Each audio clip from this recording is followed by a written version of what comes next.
Olá, 50 dias inteiros de dedicação. É um trajeto e tanto, né? Mas a grande pergunta que fica é: qual é o verdadeiro objetivo de tudo isso quando o último dia finalmente chega? Bom, na nossa análise de hoje, a gente vai pegar essas ideias bem profundas do texto base e transformar em passos super claros. Seja para quem já estuda o tema ou para quem está caindo de paraquedas nesse assunto agora, a nossa missão aqui é desbravar esse material e transformar essa experiência em algo acessível e super envolvente. Vamos lá? Então, o que realmente acontece quando a gente alcança um marco tão grande assim? É, digamos, a linha de chegada ou só o começo de tudo? Sabe, quando chegamos à marca dos 50 dias, é quase um reflexo automático pensar: ufa, missão cumprida, hora de pendurar chuteiras. Só que o material que estamos explorando hoje mostra exatamente o oposto. Esse marco, na verdade, não é um ponto final de jeito nenhum. Ele funciona muito mais como um portão de entrada, sabe? É o acesso para uma expedição infinitamente mais profunda. E é exatamente aí que o verdadeiro desafio entra em cena. Certo, vamos mergulhar de cabeça nessa ideia. O texto traz uma analogia incrível e super simples para a gente visualizar essa caminhada. É como se fosse um campo em constante plantio. Isso mesmo, uma fazenda, baseada lá no princípio de Gálatas 6, versículo 8. E é uma imagem muito fácil de entender para qualquer iniciante, porque a vida da gente definitivamente não é estática, não é verdade? Ela é tipo um imenso terreno fértil que, a cada minuto do dia, está recebendo algo novo. Mas para entender como esse campo funciona na prática, a gente precisa saber exatamente o que está sendo plantado. O conceito-chave aqui é a semente. O autor explica que cada escolha diária, cada palavrinha solta por aí e cada atitude, por menor que seja, funciona como uma semente. E o detalhe é, elas não simplesmente desaparecem no ar. De jeito nenhum. Elas são lançadas continuamente na terra do coração e do caráter. É uma forma fantástica de perceber como as nossas ações mais rotineiras carregam um peso que dura a vida toda. Isso ilustra brilhantemente a dualidade de toda essa jornada. Sabe, o campo da mente aceita dois tipos bem diferentes de plantio. De um lado, o texto aponta o semear na carne. Basicamente, é viver movido por desejos egoístas e impulsos desordenados, o que, segundo o material, inevitavelmente gera corrupção, desgaste e um vazio espiritual enorme. Já em contraste direto, no lado direito, temos o semear no espírito. Essa é aquela decisão totalmente consciente de investir tempo, criar conexão e ter obediência, resultando na promessa de uma vida verdadeira e eterna. Agora, aqui mora o grande desafio prático da coisa.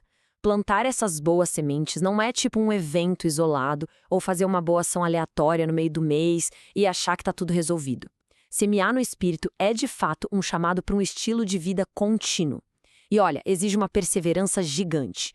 O alerta principal que a fonte nos dá é para nunca desanimarmos de fazer o bem, mesmo quando a colheita parece demorar uma eternidade ou quando não vemos resultados imediatos.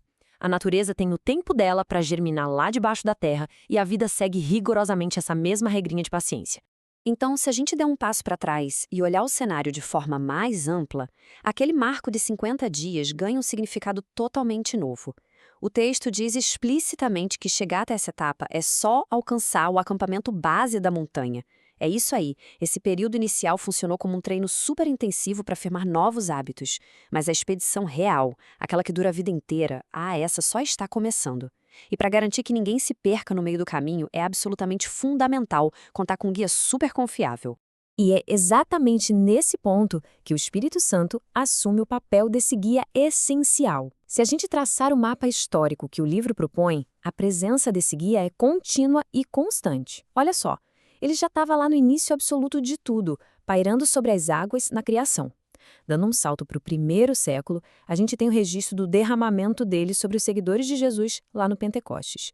E avançando até o dia de hoje, ele continua ativíssimo, habitando, consolando e direcionando a nossa correria moderna. É literalmente a ponte perfeita entre a antiguidade e o tempo atual. Um ponto absolutamente crucial que precisamos destacar agora é entender a verdadeira natureza desse guia. O material faz questão de frisar que ele não deve ser visto de forma alguma como uma energia impessoal, uma força aleatória ou só uma ideia teológica abstrata. Muito pelo contrário, trata-se de uma pessoa divina.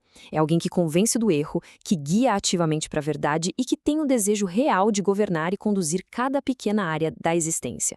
Não é só fazer umas visitinhas de vez em quando, sabe? É presença integral. Agora, o que é realmente interessante sobre essa parte que estamos vendo é como toda essa base teológica vira passos práticos e acionáveis. Como manter o ritmo depois dos 50 dias? O grande pilar aqui é a constância. O desafio é continuar cultivando aquele tempo de qualidade, manter o hábito de ouvir a voz do guia através da leitura e deixar que o caráter seja moldado no dia a dia. O perigo real que a fonte nos alerta é cair na armadilha da espiritualidade sazonal. Sabe, aquela empolgação passageira depois de um evento grande? A ideia é fugir disso e construir, tijolo por tijolo, uma comunhão diária e ininterrupta. Juntando todas essas metáforas do campo de plantio e as lições históricas, o livro culmina numa instrução final que é direta e muito poderosa. Vá mais profundo. Essa frase curtinha, de verdade, resume o coração de todo o material. Os primeiros 50 dias nunca, em momento algum, foram planejados para ser um diploma de formatura que a gente moldura e coloca na parede. Na verdade, eles são um chamado constante que ecoa o tempo todo para buscar uma conexão cada vez mais profunda a cada novo amanhecer. E assim, conectando a regra do terreno fértil com a presença ininterrupta desse guia, a gente chega à reflexão central da nossa análise. A caminhada exige uma atenção diária, sem folga.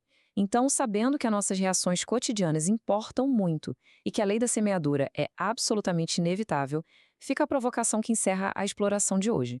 Quais são, exatamente, as sementes que estão sendo plantadas neste exato momento no solo da mente e das ações? É um pensamento profundo, né?